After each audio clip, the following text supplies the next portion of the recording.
Hey everybody, happy Thursday night. It's Torch Thursday. That means it's time for fire on the Beading Dream stream. So I hope everyone is doing well tonight and ready for torches and fire and hammers and stuff and things. How's everybody doing? How are y'all doing out there wherever you are on the internet tonight? I'm curious to know. My necklace is also not centered. Wrong way. Okay, well then that was a very strong message. So. Ah! What? Julie's on Twitch. Julie's on Twitch. Julie's on Twitch. Julie found the dark side. Everyone, no one is safe. Julie found the dark side, and now everything is about to become a whole lot more fun. Though, you should definitely tune in back on the Twitch on Saturday, because the sales are when it gets really crazy. So, I just want to front this broadcast with a reminder. We did post this on Discord, but our darling Sam, who you've seen on stream before, is in their play tomorrow night. So the entire staff is taking a field trip to go see Sam, the Hermes in the Odyssey. So we will not be having Zoom tomorrow night, okay? Typically it would be a Zoom evening, but we will not be doing Zoom tomorrow night. We will be dark because we're all gonna go support also, Julie, I love your handle. That's great. So we're all actually gonna go support one of our own IRL tomorrow night. Oh wow, Sharon, that's amazing. Sharon is tired because she cooked and served food at Network of Community Ministries in Richardson. That's fantastic. Woo! That is a really great reason to be tired. I'm sorry you're tired, but that's one of those things karmically that is going to come back to you tenfold for sure. So I actually had to have a weird conversation with Heather earlier because I was like, Heather, did somebody actually claim all of the dildo pearls, or was that a trazodone dream? And it turns out that was a trazodone dream. But I sold some more dildo pearls, so it was not a lose-lose situation. It was a premonition. It was a premonition. Wait, did Linda buy all of them? No. Okay. Just 4. Hey, that's still, I think, a good percentage of what remains. That's fair. I mean, some unsolicited information in. Sure. We looked for not the circumcised one.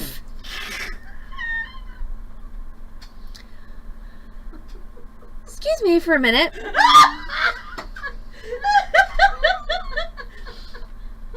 Hi, Julie. Does that let you know you and hi, Silvern. Oh my gosh. Oh, I'm so glad, Julie, that you've come to our community of weirdos. I hope we're not too weird. Knowing that you're a fair person, I'm guessing that our weirdness on a spectrum of like 1 to fair is still kind of like, you know, towing the line in the middle. Oh, and Julie says go accept her friend request on Facebook. Oh yeah. Okay, good. Yay. Sorry. That was a lot of me saying things. Oh, see, you know, okay, so my father doesn't have a Twitch handle that's like Allison's IRL dad. I feel like you're a way better mom because of that. Done! Yay, she says done. Okay, but anyway, let's stop talking about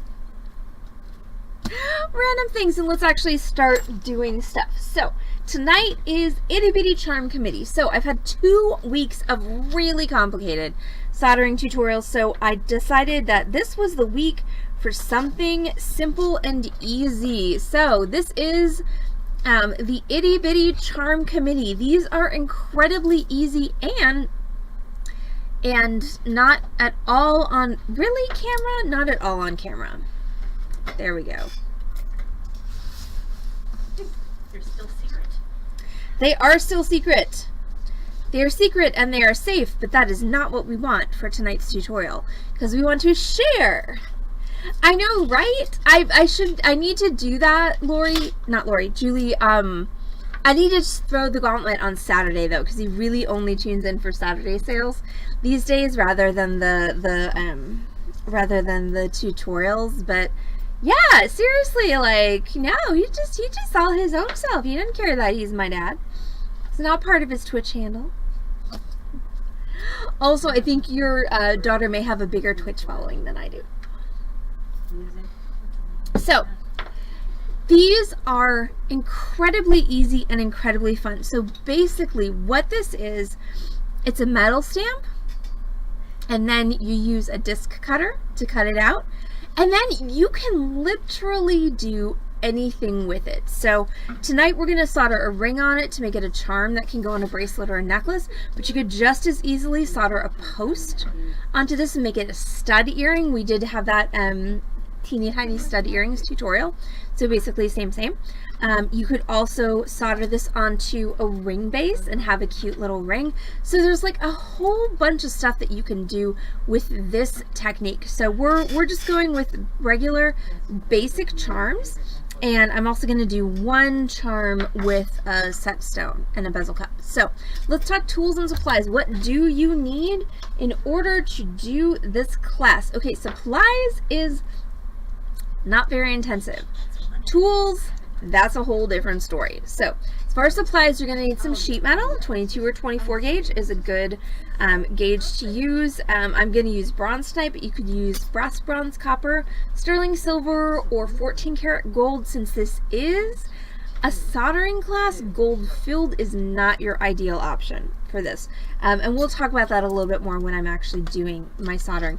You're going to need some 20 gauge wire to make your jump rings, or if you have already made jump rings available, you can use a 20 gauge jump ring in about a 4mm, size, one per charm. And then if you do want to do a charm with a set stone, you're going to need a bezel cup. And I completely just dropped my stone on the floor. Go me. Okay, so you're going to need a bezel cup, and you're going to need a stone that fits in your bezel cup, which I did have. Hopefully it's not bounced too far away on the floor, and I can find it in a bit. Now let's talk about tools, because this is the thing. You're going to need all your soldering tools, so that includes, but is not limited to, torch, flux, pickle in a pickle pot, tweezers, files, and pliers, round nose, chain nose, wire cutters. As far as things that are kind of outside the norm of what you might have in your workspace, you're going to need a disc cutter. Now, can you cut discs without a disc cutter? Of course you can. You can cut them with the shears, you can cut them with a saw. It's an utter and complete pain in the ass. However, a good disc cutter is going to cost you a couple $100. So it's like a couple $100, complete pain in the ass. Like, I honestly, sometimes that's an even scale. So you get to decide that. I was lucky enough to be gifted a disc cutter by a former student, so I don't have to make that choice. But I will say from experience that cheap disc cutters, not worth the money. Like, if you're not going to spend a couple $100 on one, it's not worth it. Like, it's just going to be a piece of crap that is not going to do you any good. So either buy a good one or just resolve yourself to living in pain in the ass territory. You also need design stamps to make the designs on the charms. So I have my little jar of design stamps. Now, I will say that I was really excited a while back about these new design stamps that I got off of Etsy, and these were manufactured in Eastern Europe, and I was really, really happy with the crispness of the design. But what I discovered when I stamped them is because the actual tooling of the stamp is fairly blunt, they're really hard to stamp. And I'm not bad at stamping. I do it a lot. It was really, really difficult for me to get good. I mean, you can see that this Hamsa is missing, you know, half of it. So it was really hard for me to get good impressions with these stamps. So I will say that, you know, I think these stamps would be amazing for metal clay, but for metal, they're actually not my favorite. So I'm going to go back to some of my tried and true Impress Art stamps, which I will say Impress Art, like, they're not paying me for this, but that's a brand of stamps that you can always count on. Their stamps are always good. They always have a really good clear impression, and they're extremely easy to use. So I'm just going to go ahead and pick 3 stamps for tonight. So I'm just going to do 3 charms, and then I am going to do that bezel cut charm as well. So I'm going to do the lotus flower. And let's see, what else do I want to do? I'm going to do the, let's see, skull and crossbones. And let's see, what do I want my last one to be? Well, I do have a llama stamp, so maybe I'll just do a llama, just because if you have a llama, if you can llama, why not llama? And this llama is not an Impress Art one. This one's come from the supplyguys.com, and I like this one a lot. That one's been really good to me. Okay, so when you're hammering your stamps on your metal, you want to make sure that you're not using your chasing hammer. Okay, you don't want to use your good metal hammer. You just want a really heavy, big ass hammer. And of course, I adore and this was also gifted to me by a customer, but I love my brass dead blow hammer. So why is this such a good hammer? Why do we love this hammer so much? Because brass is actually softer than the steel of your punches, which means that the head of your hammer is going to get completely dinged up, nicked up, gnarfed up, as my father would say. But here's the thing, is because the brass is softer than the steel, when you hit, you don't get a rebound. You just get a dead blow. You get it down and no back up. Makes it easier to stamp things, and it tends to give you a better impression. Now, once again, this is like a $40 hammer. I was lucky enough to be gifted this hammer, but I will say that now that I have used it, I would absolutely purchase this hammer if I didn't already have it, because it makes that much of a difference.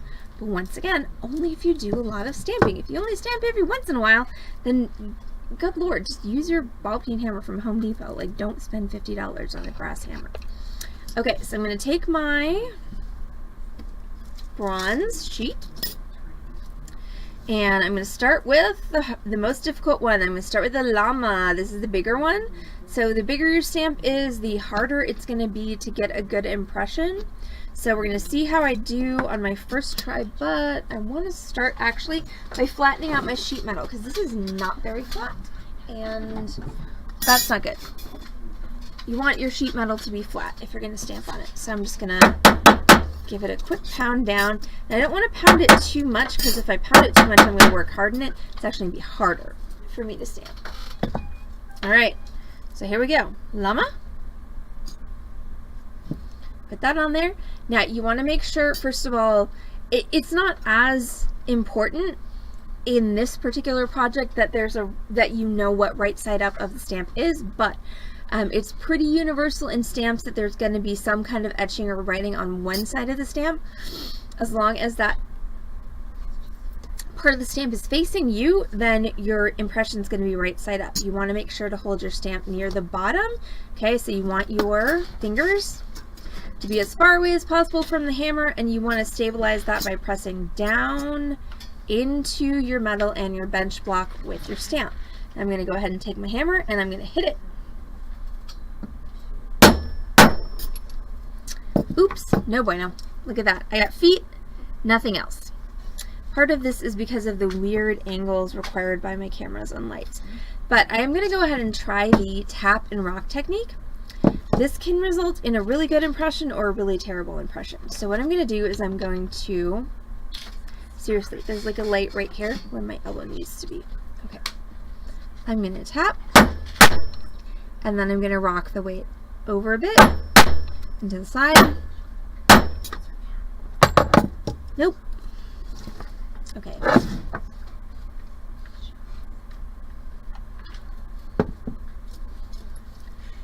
try this one more time. Off camera, sorry y'all. There we go. Look, it's a llama.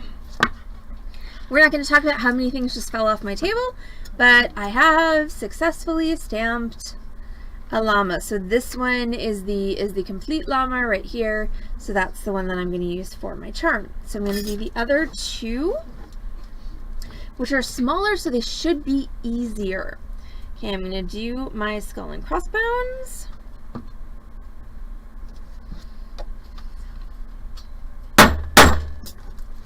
Awesome. Turned out not bad. And then my lotus flower.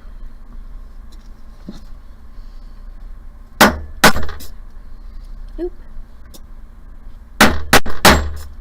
Better. Alright, so I have several stampings that turned out decently and some that turned out not so good. So the ones that I'm going to use are this one, and that one.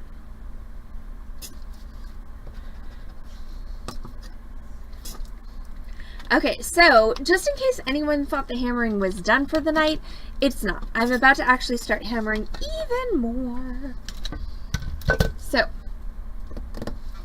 this is where I'm going to grab my disc cutter. Okay, love my disc cutter to death. It is an amazing tool. So, we stamp first and then we position things in the disc cutter. So I'm going to start with my lotus flower, there, and I'm going to go for literally the smallest circle I can get. So, I think I can actually get it in there. So what I've done is I have lined my lotus up in my disc cutter, which I don't seem to be able to show you very well. Hold on, so I'm gonna line it up and I'm gonna crank my disc cutter down and then try and show y'all. So there's my, alright, so there's my lotus right there in the middle of my space, and then I'm gonna take the punch that corresponds to that receptacle on my disc cutter, and now I'm going to really hammer even more than before. So if anybody wants to mute you, you've got exactly 3 seconds to do it. So 3, 2, 1, here we go.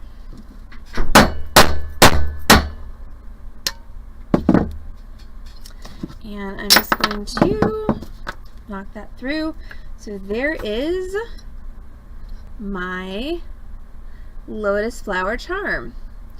Oh my god, Julie, they're so fun. I love my disc cutter. Heather does not love my disc cutter as much because usually when I'm cutting discs back here, things fall on her. I love your disc cutter when I'm on the other side of the store. Yeah, she just doesn't like being near it because, again, avalanche. It's really loud, it hurts my elbows, and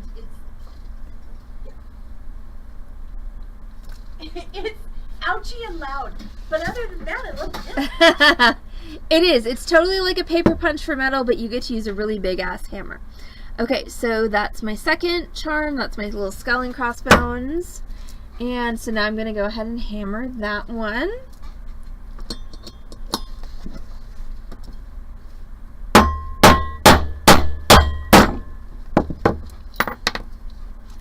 Okay, so there's my little skull and crossbones charm, and I got one more for my llama charm. I think I'm going to have to use a bigger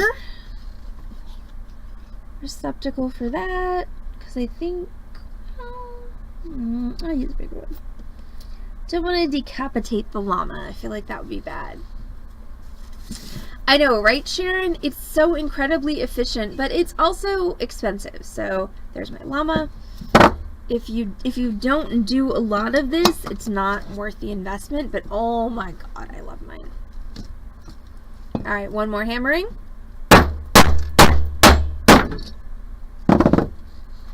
Alright, and so there's my llama.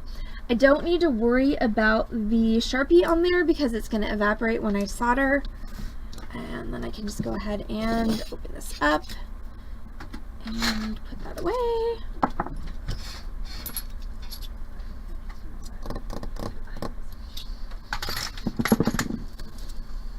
Alright, so I've got 3 patterned discs cut here. So I'm going to go ahead and make those into charms, and then I am also going to make a charm using my bezel cup. So I've got 4 items that I'm going to make into charms on this evening's tutorial. So in order to make these into charms, I need to make some jump rings because I need something to solder onto these in order to actually give them the facility to hang. So since we're a little short on jump rings at the Beading Dreams tonight, we are going to go ahead and make our own. So that means I'm going to take some 20 gauge wire and my round nose pliers, and I'm just going to grab the end of the wire with my round nose like so.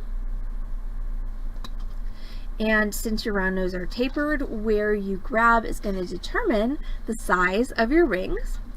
And then we're just going to start coiling. So I'm just going to rotate, and when I can't rotate anymore, I'm going to loosen, spin back, grab again, and rotate again.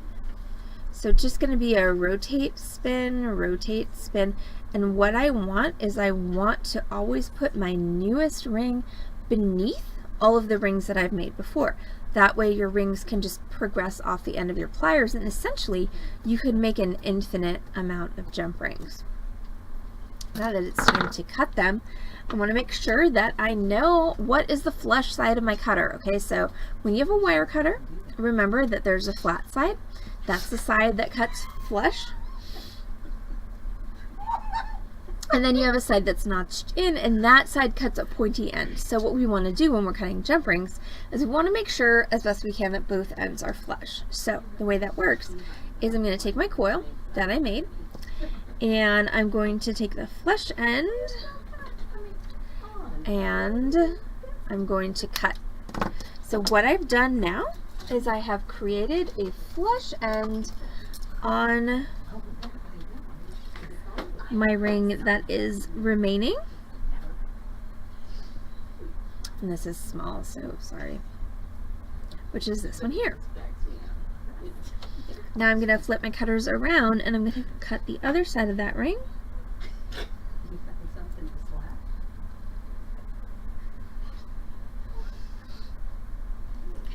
And I want to flush cut that as well. So what I have now is a ring that has 2 flush edges. So I'm just going to go ahead and do that for the rest of the rings.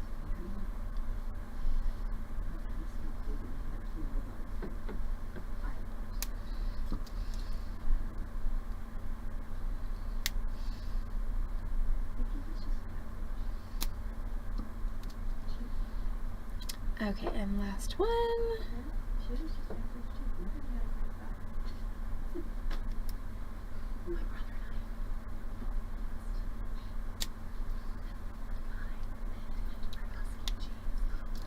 Okay, so those are my 4 rings to go with my 4 charms. So now it's time to do a little bit of just positioning of the rings. So we don't need to file them. I'm sure some of you are going to be very happy about that, but we do need to make sure that the edges are touching as much as they can. So I'm going to take my pliers. I don't have 2 chain nose over here, so I'm going to do a chain nose and a round nose. And I just want to take my ring and goodness.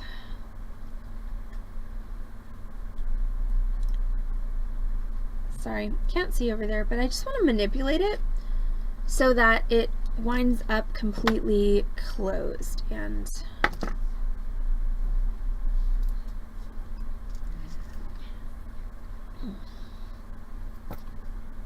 alright, so there's my 1 jump ring. Just want to do the same for my other 3, and I'm really sorry, y'all. I can't so much see that on the camera.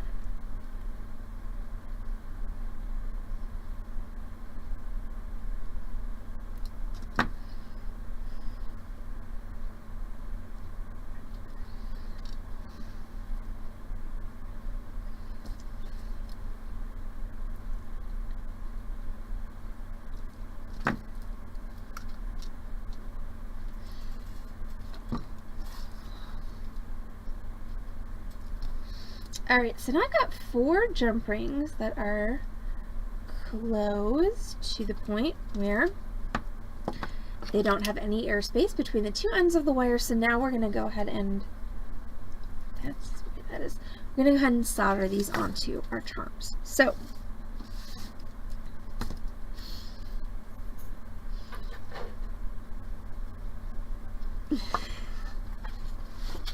have a scarf that is just trying to take all the attention. Okay, so you're going to need your soldering board.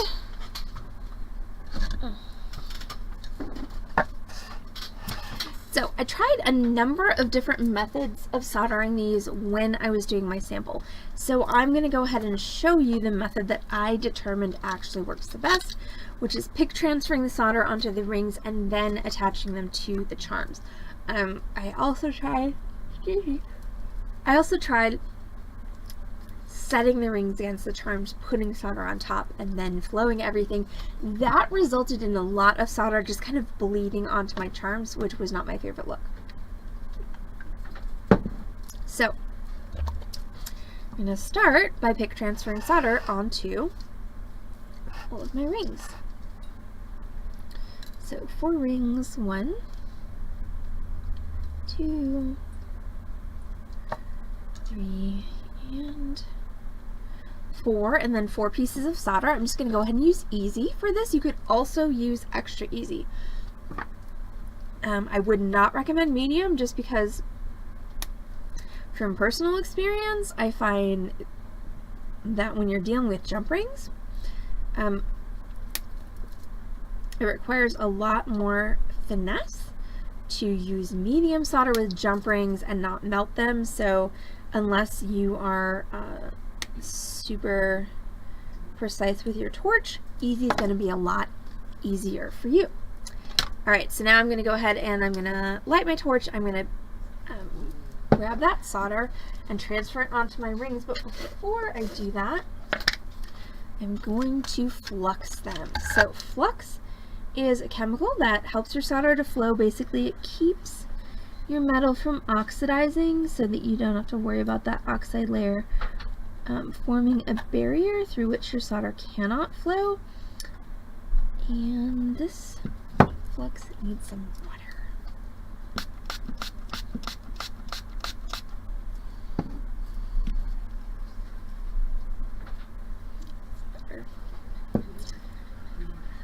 But you really, like, I have tried to, you know, go haphazard and solder without flux. It really doesn't work. Like, you really do need that anti-oxide coating in order to make it work. So I'm going to go ahead and light my torch and transfer solder onto all of these rings.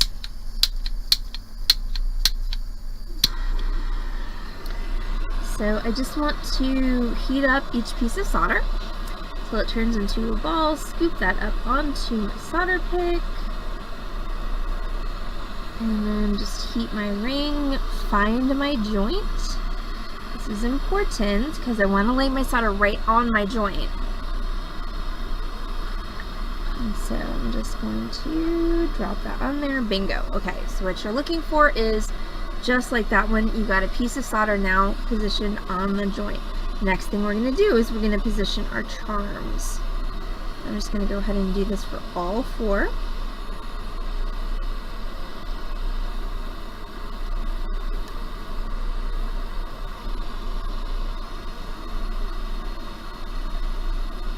Well, that piece of solder is just being a pain. Get on there. So the other lazy thing is you're supposed to flux the solder, and I never do, which makes it harder to pick up. There we go. Okay, so that one actually flowed onto that jump ring. That's not a problem.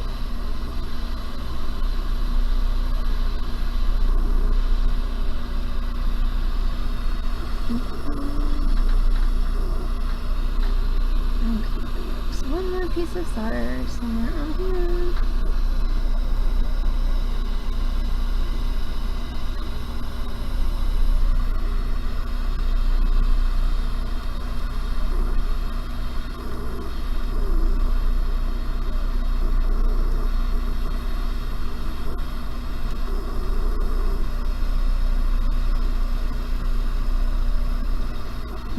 That may not have been quite what I was going for, but we'll see how it works. Okay, so now we're going to take our charms and we're going to put those onto our solder board, which is hot, so please be careful when you're touching it.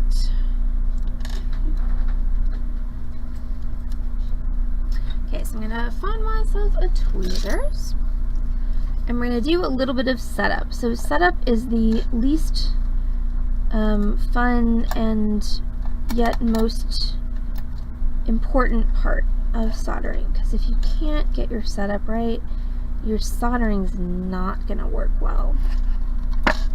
So you gotta have some patience. You gotta be willing to take a little bit of time with this. Okay, so on this ring my solder is here, so I want to go ahead and turn that around so that that part of the ring. Well, hi Judgment 720, welcome in. So that part of the ring I want to be touching my charm, the part with the solder. So that means I need to turn it around, and then I need to make sure that those two pieces of metal are touching. That is incredibly important.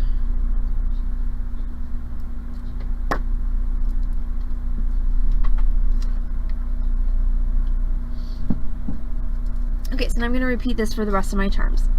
So Judgment 720, we are making itty bitty charms tonight. We have stamped them out of bronze sheet metal, and we are about to solder some rings onto them.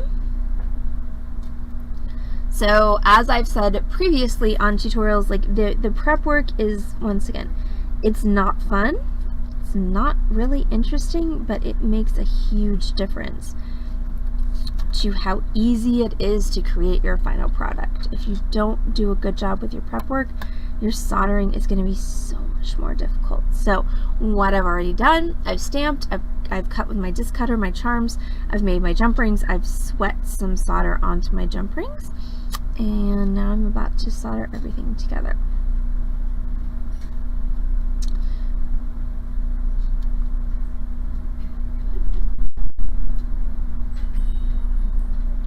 So once again, everything has to be touching or it's not going to connect. Okay, so now it's time for heat. So I'm going to heat these, and ideally, if I did everything right, everything should just flow and connect, and I shouldn't have too much of an issue. I'm going to grab my solder pick in my right hand just in case I need to poke, prod, or otherwise persuade anything to do what I want it to do. So I'm just going to heat everything. Solder flows towards the hottest point, so there you go. Okay, so unfortunately a lot of my solder flowed onto that charm. That was less than desirable, but at least the ring is attached. We're going to see if I can do better on this one. Just heat the whole thing. That solder will flow towards the hottest point. There we go. Okay, so what I did is I heated this up, and then I touched them together, and the solder flowed down to the charm. Okay, what I want to do, I want to go ahead and release these from my board.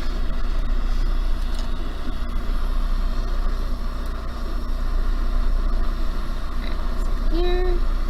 Okay, so that one actually, the solder literally pulled the ring down on top of the charm. Wasn't what I had expected, but I'm not mad at it. And I'm just gonna go ahead and do the last one. And this one, you need to be careful because these bezel cups are super thin and they really like to melt.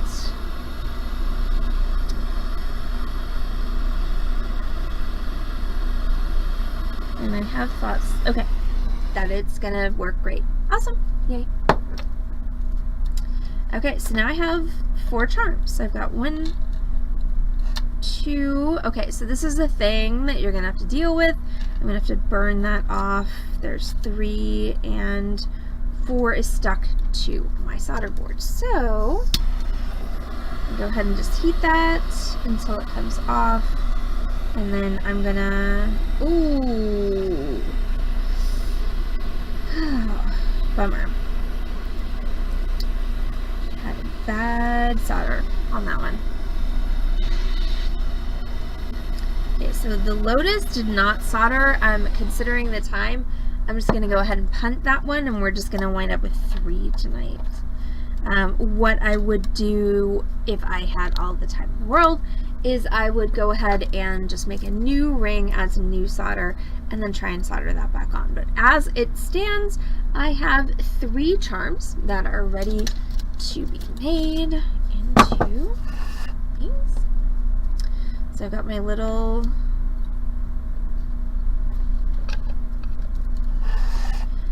bezel cup, which I still need to retrieve my stone from the floor. I have my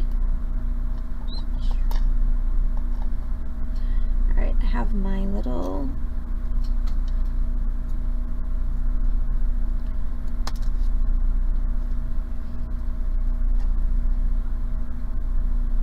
my skull and crossbones and my llama. Okay, so typically what I would do now is I would pickle these until all of the oxides were gone off of them. We're just going to go ahead and glide right on past that step and go straight to buffing them with some steel wool, and then we're going to set the stone in this bezel cup. But of course I dropped my stone, so I do need to go grab another stone at some point. But let's start with the steel wool. So I've got some quadruple zero steel wool, and I'm just going to go ahead and start buffing off this oxide on my charms. And once again, I'm a huge advocate of chemicals over physical labor. Or physical labor that I don't have to participate in. So what I would actually typically do for this, because you can see that even though I'm buffing with my steel wool, there's still a significant amount of oxide on there. Now I will be able to get it all off, but it's going to take a minute. So what I would typically do with these is I would either put them in a tumbler for a day or so, and that would tumble off all of the oxide. Or I would put them in pickle, which is a weak acid solution. I prefer citric acid pickle, but there are lots of different acidic compounds out there that you can use. That would clean all of that all of that oxide off, and then it'd be very easy for me to buff it with my flex shaft or my Dremel.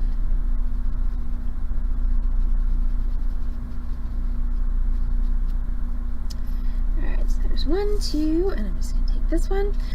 What I'm actually going to do this evening is I'm going to, since I picked a sturdy stone, I'm going to go ahead and set it, and then I'm going to put all of these in the tumbler together. But you know what? That means I need to get on the floor, so I'll be right back.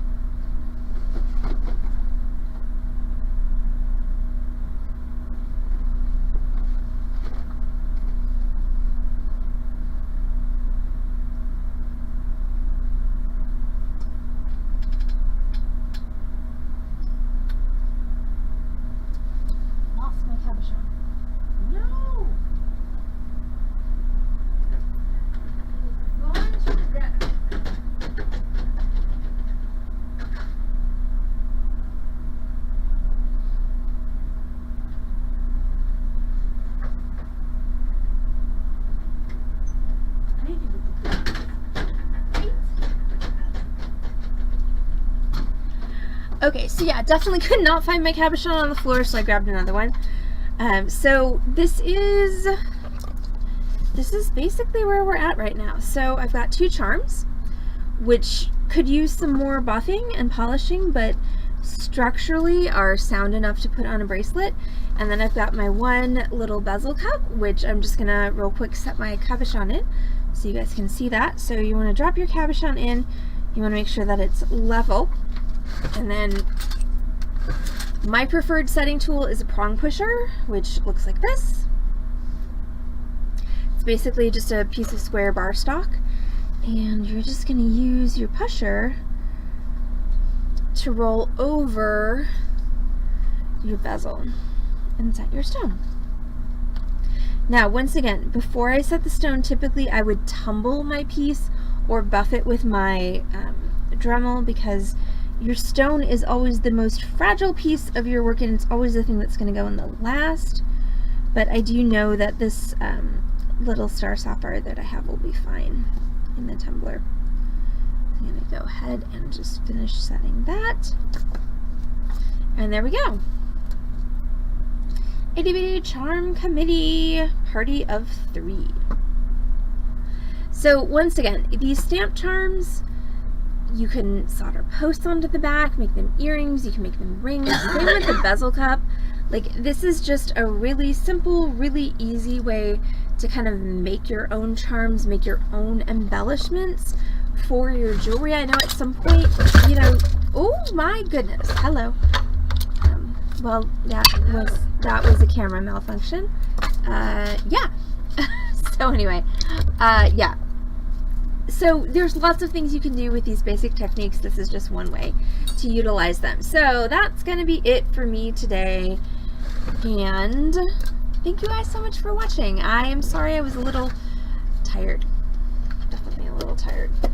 Big project coming due tomorrow, so not a whole lot of sleep for me last night, nor tonight either. But we will be dark tomorrow, so don't forget we would typically have Zoom tomorrow night, but we are not going to have Zoom because we are going to see our darling Sam in their play.